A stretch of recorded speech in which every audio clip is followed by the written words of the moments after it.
Hello viewers, আসসালামু আলাইকুম। আজকে আমি মজাদার তালের পিঠা বানিয়ে দেখাবো।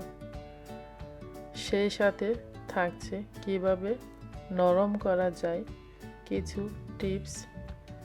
আশা করছি সবার ভালো লাগবে। এখন তালের সিজন,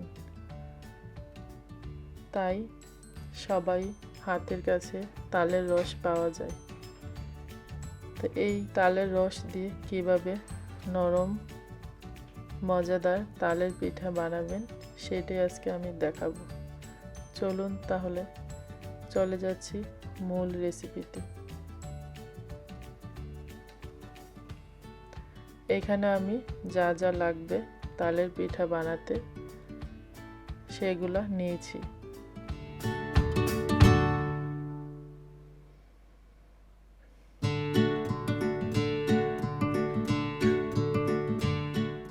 তারপর আমি এখানে একটা মিক্সিং বল নিয়েছি, তার মধ্যে দিয়ে দিলাম 1 কাপ তালের রস। এখন আমি দিয়ে দিব 1 কাপ নারকেল কুড়ানো। এখন দিয়ে দিচ্ছি হাফ কাপ সুজি। এখন দিয়ে দিচ্ছি 1 কাপ চিনি। এখন আমি সবগুলা উপকরণ একসাথে মিশিয়ে নেব যতক্ষণ পর্যন্ত চিনিটা মিক্সড না হয়েছে, ততক্ষণ পর্যন্ত মেশাতে হবে।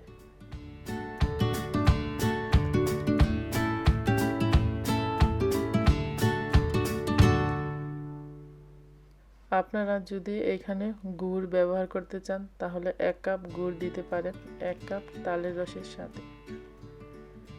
এই তো দেখেন কত সুন্দর করে মিক্সড হয়ে গিয়েছে। এরকম মিক্সড হওয়ার পর এখন আমি দিয়ে দিব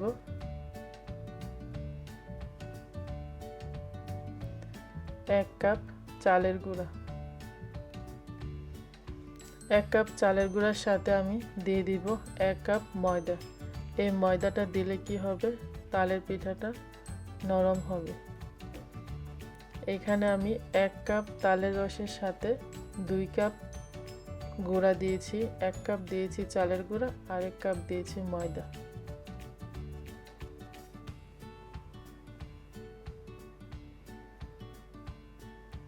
এখন সবগুলো উপকরণ মিক্সড করে নিচ্ছি।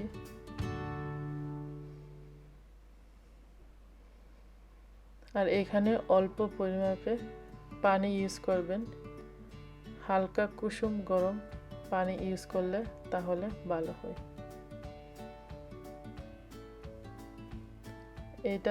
এই ব্যাটারটা আমি হাফ কাপ পানি দিয়ে মিশিয়ে নিয়েছি। এরকম একটা ব্যাটার হবে।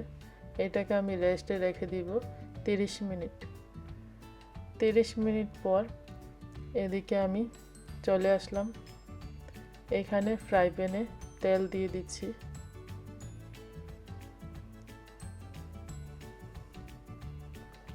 তেলটা গরম হয়েছে নি সেটা চেক করার জন্য অল্প পরিমাপে ব্যাটার দিয়ে দিবেন, তাহলে বুঝতে পারবেন যে তেলটা কি অবস্থা, গরম কতটুকু হয়েছে। এখন আমি একে একে করে তালের পিঠাগুলো হাত দিয়ে দিচ্ছি। হাত দিয়ে দিলে কি হয়, তালের পিঠাটা সুন্দর একটা রাউন্ড শেপ হয়, তাই চামচ দিয়ে দিলে দেখা যায় এটা হয় না। তো এখন আমার এই তালের পিঠাগুলো দেওয়া ফিনিশ।